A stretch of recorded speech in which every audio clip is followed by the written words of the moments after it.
Sa dami ng ahensyang nag-iimbestiga sa flood control scandal, hindi maiwasang magtanong ng mga senador kung anong pagkakaiba ng kani-kanilang papel. Kaya nilinaw yan ng DOJ sa Senate hearing sa budget ng ahensya. Ang detalye sa agenda report ni Hannity. Walang conflict o duplication sa roles ng Department of Justice at Independent Commission for Infrastructure o ICI. Yan ang paglilinaw ng DOJ sa gitna ng mga tanong kung ano ba talaga ang distinction sa pagitan ng dalawa. Kasama ang Office of the Ombudsman, bunsod ito ng flood control scandal investigation. Para kay Senate Finance Committee Chair Win Gatchalian, baka raw kasi nako-confuse na ang publiko sa roles ng tatlo.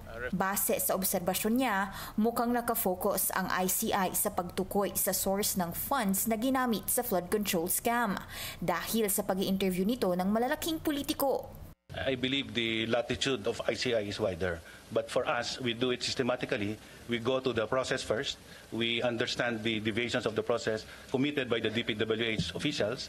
And then this will lead to, testimonies of possible proponents who intervened, why projects are allocated budget, and those projects were implemented. Sinusundan na ito ng investigasyon ng prosecution arm ng gobyerno sa naging money trail. Ang ICI naman ay binuo sa bisa ng isang executive order ni Pangulong Bongbong Marcos para maging fact-finding investigative body sa mga anomalya sa infrastructure projects. Wala itong contempt powers, pero nangongolekta ito ng reports, evidence at nakakapagrekomenda ng mga dapat isampang kaso sa mga sangkot sa scandal. Bago pa raw nabuo ang ICI, pinangunahan na ng DOJ ang pangangalap ng ebidensya sa flood control scandal, dahilan para makapagsampa sila ng 5 kasong may kaugnayan sa ghost projects.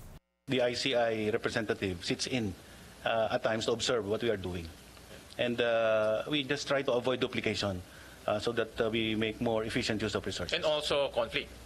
Obviously, I think the conflict will not be fruitful for government. The conflict will be, in fact, beneficial to those who committed the crimes kasi conflict creates confusion as well. Yes. Ang tanong na ngayon, sa oras na magka-conflict sa separate investigations ng DOJ at ICI, sino ang mananaig? Sagot ng DOJ, dito na papasok ang Office of the Ombudsman na may overall powers para usigin ang lahat ng dapat managot.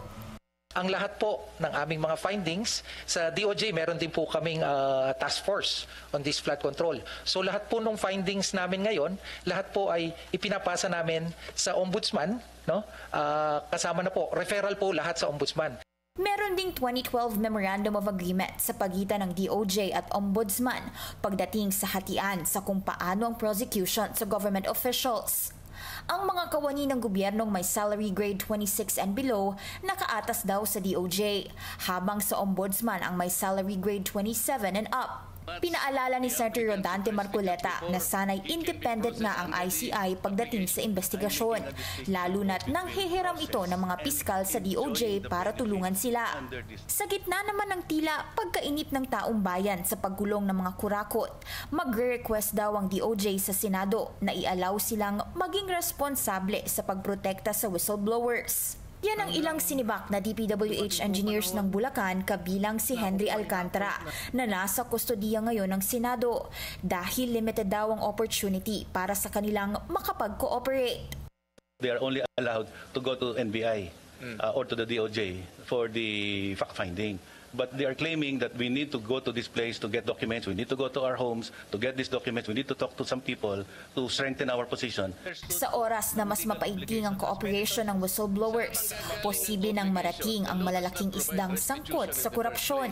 Handa naman daw ang Senadong makipagtulungan sa DOJ para mas mapabilis ang takbo ng flood control probe. Para sa agenda, Hannity, Bilyonaryo News Channel.